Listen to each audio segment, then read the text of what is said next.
Hello guys, कैसे हैं आप सब लोग। दी बुक ऑफ एस्पर की एपिसोड 72 के साथ हाजिर हूं। तो लास्ट एपिसोड के एंड पे हमने देखा था सिस्टर चूचू और मास्टर किंकाई दोनों ही फाइट करने के लिए रेडी हो जाती हैं। सिस्टर चूचू जू फैन से कहती हैं तुम पीछे रहना, कहीं तुम बीच में मत आ जाना, और दोनों अपनी पावर्स को रिलीज करते हुए जैन सॉन्ग से फाइट करने के लिए रेडी हो जाती हैं। जू फैन सिस्टर चूचू की बात सुनने के बाद पीछे दरख्त के साथ जाकर खड़ा हो जाता है और हंसते हुए कहता है ये तो और भी ज्यादा अच्छा है, दोनों साइड्स आपस में लड़कर मर जाएंगी और फिर मैं बुद्धिजेट रूट्स को लेकर यहाँ से चलता बनूंगा। इन लोगों ने तो मेरा काम और भी ज्यादा आसान कर दिया है, चलो जल्दी से फाइट करो और दोनों में से एक मर जाए और दूसरा बहुत ज्यादा जख्मी हो जाए। मास्टर जैन सॉन्ग ने अपनी कमर के साथ एक छोटी सी बॉटल लटकाई होती है, वो उस बॉटल को हाथ में पकड़ लेते हैं जैसे उसके अंदर वो कोई स्पेशल टेक्निक को यूज करने वाले हैं। मास्टर जैन सॉन्ग सिस्टर चूचू से कहते हैं एक बार फिर से सोच लो, कहीं ऐसा ना हो तुम्हें अपने फैसले पर पछताना पड़ जाए। सिस्टर चूचू अटैक करने के लिए आगे बढ़ती है और कहती है मैंने सोच लिया है, अगर आज मैं तुम्हें नहीं मारती तो फिर मुझे अपने फैसले पर जरूर पछताना पड़ेगा। आज हम लोग तुम्हें मार डालेंगे। एक तरफ से जैन सॉन्ग अपनी इस बॉटल का ढक्कन खोलने वाला होता है, जबकि दूसरी तरफ से सिस्टर चूचू उसके बहुत ज्यादा करीब पहुंच जाती है। उसी वक्त वहाँ पर बिजली गिरती है और वो दोनों ही अपनी साइड पर पीछे की तरफ हट जाते हैं। वो दोनों बहुत ज्यादा हैरान हो जाते हैं और देखते हैं कि अब यहाँ पर किसकी एंट्री हुई है।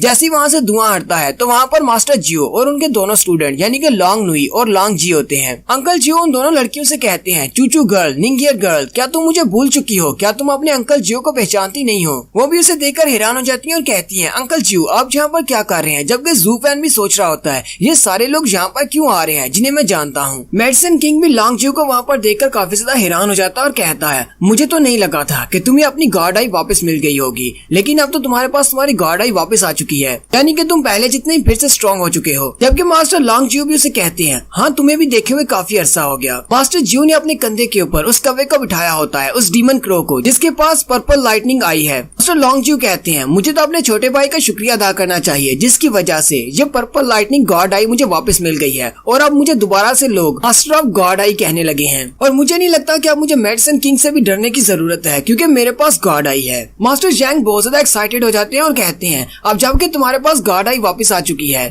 तो इसका मतलब तो यही हुआ कि हम दोनों दुश्मन हैं, तो क्या तुम इन दोनों छोटी लड़कियों के साथ मिलकर मेरे साथ फाइट करना चाहते हो? वो दोनों लड़कियां यानी कि मास्टर चूचू और मास्टर किंकाई दोनों ये बात सुनकर हैरान हो जाती हैं। मास्टर लॉन्ग जियो से कहते हैं मेडिसिन किंग तुम्हें मेरे बारे में गलत राय रखनी नहीं चाहिए, मैं यहाँ पर सिर्फ बात करने के लिए आया हूँ, किसी के साथ फाइट करने के लिए नहीं। हम सभी लोग जहाँ पर हेयू टावर में गेस्ट बनकर आए हैं, इसलिए हमें आपस में फाइट नहीं करनी चाहिए। एक गेस्ट को गेस्ट की तरह बिहेव करना चाहिए और एक होस्ट को एक होस्ट की तरह। इसलिए मैं नहीं चाहता कि तुम दोनों में फाइट हो। अगर तुम सब लोग यहाँ पर फाइट करना शुरू कर दोगे तो बाकी की सारी नोबल फैमिलीज को इससे क्या मैसेज आएगा। Medicine king master Jain song आगे से हंसना शुरू कर देते हैं और कहते हैं मास्टर जियो ने जो कुछ भी कहा है वो बिल्कुल ठीक कहा है, आप तो बहुत ही समझदार इंसान हैं। चलें ठीक है, मैं आपकी बात का भरम रखता हूँ और इन दोनों लड़कियों को छोड़ देता हूँ, लेकिन अगर ये दोनों लड़कियाँ मुझसे फाइट करना चाहती हैं तो फिर ठीक है, मैं भी इनसे फाइट करूंगा। आप पहले इन दोनों लड़कियों से पूछ लें कि ये क्या चाहती हैं। मास्टर जियो सिस्टर चूचू की तरफ देखते हैं और कहते हैं तुम क्या चाहती हो? सिस्टर चूचू से कहती है चले फिर ठीक है, हम लोग भी फाइट नहीं करना चाहते। सिस्टर चूचू मास्टर जैन सॉन्ग से कहती है इस बार मैं तुम्हें यहाँ से जाने देती हूँ, लेकिन अगली बार अगर तुमने दोबारा इस तरह की कोई हरकत की तो फिर तुम्हें नहीं छोड़ा जाएगा, क्योंकि ये हेयू सिटी हमारा है, हम इस सिटी के ओनर हैं। मास्टर जैन सॉन्ग उसकी बात सुनने के बाद हंसना शुरू कर देते हैं और कहते हैं ये तो तुम्हारे ऊपर डिपेंड करता है कि तुम अपने गेस्ट को कैसे ट्रीट करती हो, और साथ ही वो वहाँ से उड़ जाते हैं।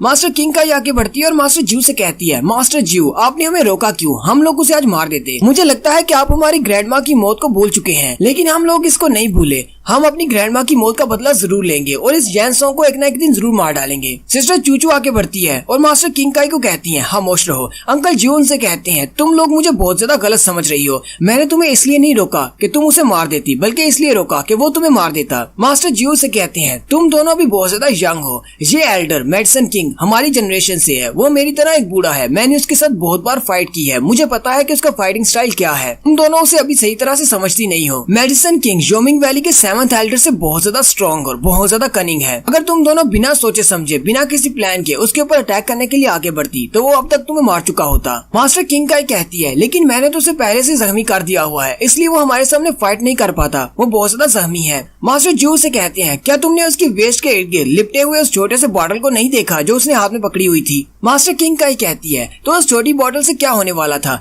मास्टर जू कहती हैं तुम्हें शायद इस बारे में नहीं पता, मैंने उसके साथ बहुत बार फाइट की है, लेकिन मैंने कभी भी उसके पास इस तरह की कोई छोटी बॉटल नहीं देखी। लेकिन आज वो इस छोटी बॉटल को क्यों यूज कर रहा था? हो सकता है कि उसके अंदर कोई बहुत ही पावरफुल टेक्निक हो। मेडिसिन किंग से तो सारी फैमिलीज के लोग डरते हैं, यहाँ तक कि सेवंथ घोस्ट भी उससे डरता था। वो भी कभी इसको अपने ट्रैप में नहीं फंसा पाया क्योंकि मेडिसिन किंग उससे भी बहुत ज्यादा होशियार और चालाक है। मास्टर किंग काई कहती है अंकल जू तो आपको क्या लगता है, क्या इसके साथ निपटने का और कोई रास्ता नहीं? हम इसके साथ और क्या कर सकते हैं? मास्टर जू उनसे कहते हैं हाँ ये बहुत ज्यादा मुश्किल है, हम लोग उसके साथ निपट नहीं सकते, लेकिन काश मेरा छोटा भाई यहाँ पर होता तो फिर हम कोई ना कोई रास्ता निकाल लेते, क्योंकि वो बहुत ज्यादा बहादुर है, वो किसी का भी सामना करने से डरता नहीं है। दोनों ही मास्टर उसकी बात सुनकर बहुत ज्यादा हैरान हो जाती हैं और कहती हैं आपका कौन सा भाई है? जबकि जू फैन जो कि दरख्त के साथ खड़ा देख रहा होता है और उनकी बातें सुन रहा होता है कहता है लगता है जो मेरे बारे में बात कर रहा है। लांग जू अपने अंकल से कहती है अंकल जू आप बार बार इस लड़के का नाम क्यों बीच में ले आते हैं? वो कुछ भी नहीं है, वो सिर्फ एक बटलर है, उसने सिर्फ सेवंथ घोस्ट को क्या मार दिया? आप तो महीनों से उसकी तारीफ किए जा रहे हैं। और वैसे भी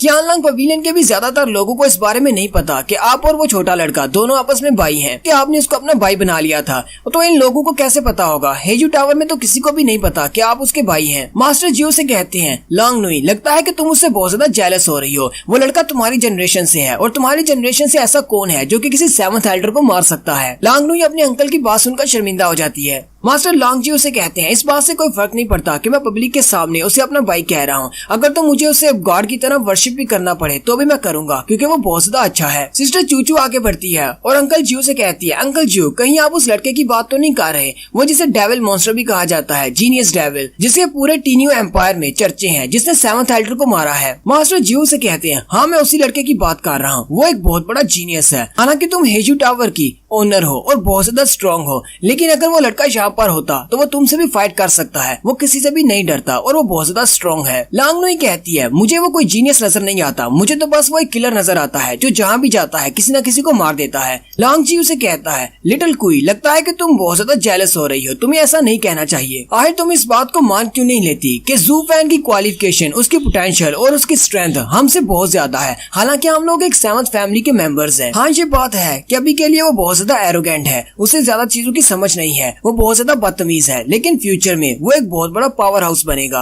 और खास तौर पर अगर किसी को मारने की बात की जाए तो सेवंथ फैमिली में से कोई भी ऐसा यंग लड़का नहीं है जो कि इतनी बहादुरी के साथ किसी का एल्डर का सामना करे और उसे मार सके। मास्टर जू कहते हैं हाँ लांग जी ने बिल्कुल ठीक कहा, ऐसी ही बात है। लांग नुई आगे बढ़ती है और सिस्टर चूचू के साथ लिपट जाती है और कहती है ऐसी बात नहीं है, जू फैन आखिर मेरी सिस्टर चूचू के साथ कैसे कंपेयर कर सकता है, वो तो बस एक लो ग्रेड का बटलर है। जबकि जू फैन भी उसकी बातें सुनने के बाद बहुत ज्यादा हैरान होता है और कहता है ये लड़की बिल्कुल ठीक कह रही है। लांग नुई ने कहा कि मैं बहुत ज्यादा एरोगेंट हूँ, मैं एरोगेंट कैसे हो सकता हूँ? मैं कितने दिनों से हेजू टावर में हूँ, लेकिन मैं किसी को भी अपना असली चेहरा नहीं दिखा सकता क्योंकि यहाँ पर बहुत सारे एल्डर्स हैं जो कि मुझे पकड़ सकते हैं। सिस्टर चूचू मास्टर जू से पूछती है मास्टर जू आपको क्या लगता है आपका ये ब्रदर जू फैन क्या वाकई में विशियस मेडिसिन किंग को मार सकता है? मास्टर जू से कहते हैं मुझे ये बात कंफर्म तो नहीं है, लेकिन मैं इतना गैस जरूर कर सकता हूँ कि अगर फ्यूचर में मेडिसिन किंग को कोई मार देता है तो वो सिर्फ एक ही इंसान होगा, वो हमारा जू फैन होगा। सिस्टर चूचू भी उनकी बात सुनकर बहुत ज्यादा हैरान हो जाती है। सिस्टर चूचू कहती है अगर आप उस लड़के की इतनी ज्यादा तारीफ कर रहे हैं तो मैं तो वाकई में उससे मिलना चाहूंगी, मैं भी देखना चाहती हूँ कि वो कितना बड़ा जीनियस है। मास्टर जू कहते हैं चलो फिर अब हम लोग हेजू टावर में वापस चलते हैं। जबकि जू फैन उन सब की बातें सुनने के बाद वहाँ से आराम से निकलने लगता है। सिस्टर चूचू जल्दी से आगे बढ़ती है और उसे कहती है तुम कहाँ पर जा रहे हो, तुम भी हमारे साथ हेजू टावर में चलोगे। और वो जू फैन को भी अपने साथ हेजू टावर में ले जाती है, वो उसे मेन टावर में लेकर आती है जहाँ पे जू फैन बड़ी ही ऑकवर्ड सिचुएशन में बैठा होता है क्योंकि उसके सामने 4 लड़कियां होती हैं जो कि उसे घूर घूर कर देख रही होती हैं। जू फैन कहता है अब मैं इस सिचुएशन से कैसे निकलूं? यहाँ पर टोटल 4 लड़कियां हैं और इनमें से 3 तो स्काई राम की मास्टर्स हैं। मास्टर डू डैन सिस्टर चूचू से कहती है मास्टर किंग चैंग आप इस लड़के को यहाँ पर क्यों लेकर आई हैं? इस लड़के का हमारे हेजू टावर से क्या ताल्लुक है? जबकि जू फैन एक पिलर के साथ खड़ा होता है और डैन डैन उसे शर्माते हुए देख रही होती है। जू फैन बहुत ज्यादा गुस्सा हो जाता है और चिल्लाकर कहता है तुम मेरी तरफ इस तरह घूर घूर क्यों देख रही हो? अगर तुमने मुझे इसी तरह घूर घूर कर देखना बंद नहीं किया तो मैं तुम्हारी आंखें बाहर निकाल दूंगा। इस सुनकर मास्टर डू डैन भी गुस्सा हो जाती है और कहती है तुम्हारी हिम्मत कैसे हुई मेरी डिसाइपल के साथ इस तरह बात करने की? सिस्टर चूचू आप इस लड़के को कहाँ से उठाकर लाई हैं? ये तो बहुत ज्यादा बदतमीज है, इसे तो तमीज ही नहीं किसी लड़की के साथ बात करने की, और इसे ये भी नहीं पता कि ये इस वक्त कहाँ पर खड़ा है। तुम इस वक्त हेजू टावर में खड़े हो। जू फैन उसे कहता है मुझे इस बात से फर्क नहीं पड़ता कि मैं कहाँ पर खड़ा हूँ, लेकिन तुम इस लड़की को समझाओ, ये मेरी तरह इस तरह घूर कर नहीं देख सकती। मुझे पता है कि मैं बहुत ज्यादा हैंडसम हूँ, लेकिन ये लड़की मुझे बहुत ही गंदी नजर से देख रही है। मास्टर डू डैन उसे कहती है तुम्हें कैसे पता था कि ये तुम्हें गंदी नजर से देख रही है। जू फैन इशारा करते हुए कहता है, जरा डैन डैन की तरफ तो देखो,